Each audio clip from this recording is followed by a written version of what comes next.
Pagkabuntag guys, among nahukman nga amo na lang usbon ang style sa amo ang kuan guys, pamuyo.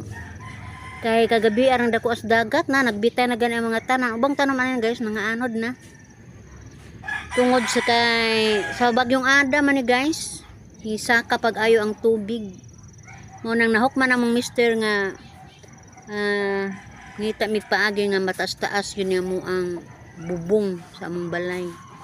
Kay usbon ang porma ani guys. Inay bulan sa Enero guys, wa nay bagyo, wa nay bawod.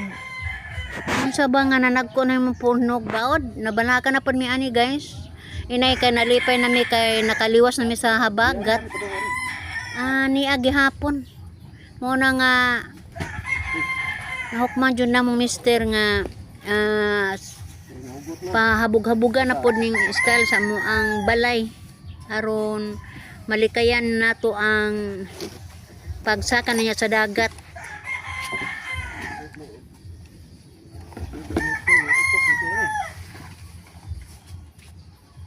Apas padama, saksa patato. Apas padaman. Sukli itong size. Ang site. Yung ligay ito. Naman, bitos na na. Arato.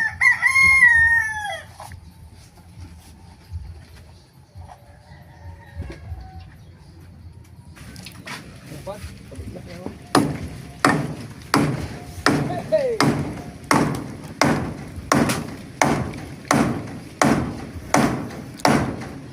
Patay, nanay.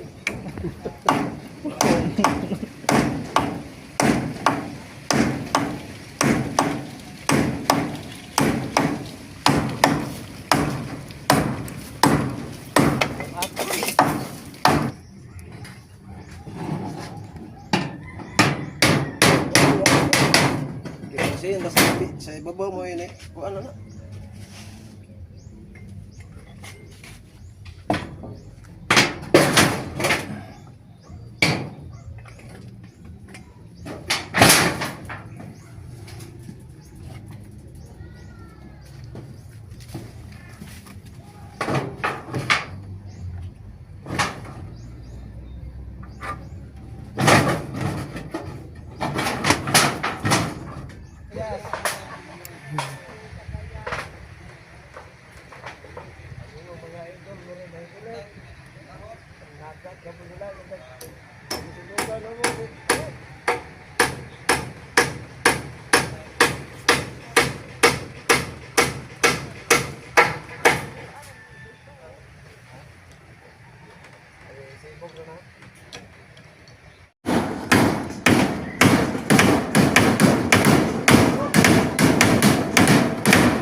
Uy, kuno ka nang labong ba?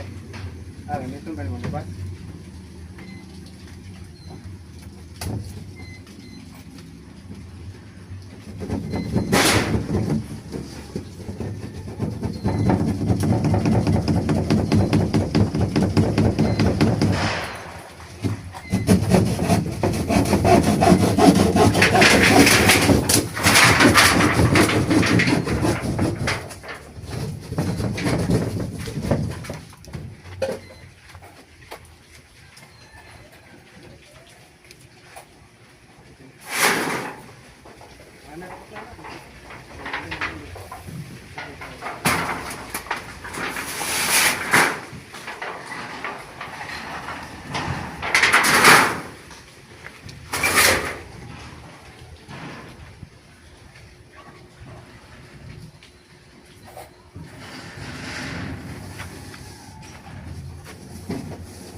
Human sa pagpasaka sa atop guys, gisunod dahil naman ang pag himog siwol guys. Kalihan jud ang bawod kay aron di jud ni siya mo sakan. Abagan ko ani sa ako mga anak guys. Rag sibak system na ni. Kinabangay jud ni sa pamilya guys. Mao ni nga gihimo jud ang dali-dali nga pagsiwol kay murag apa sa panahon. Doon na gawa sa bagyong Ada guys, doon na po kuno moabot nga laing low pressure or mahimo ba kang bagyo man nagadali-dali may ani guys og seawall.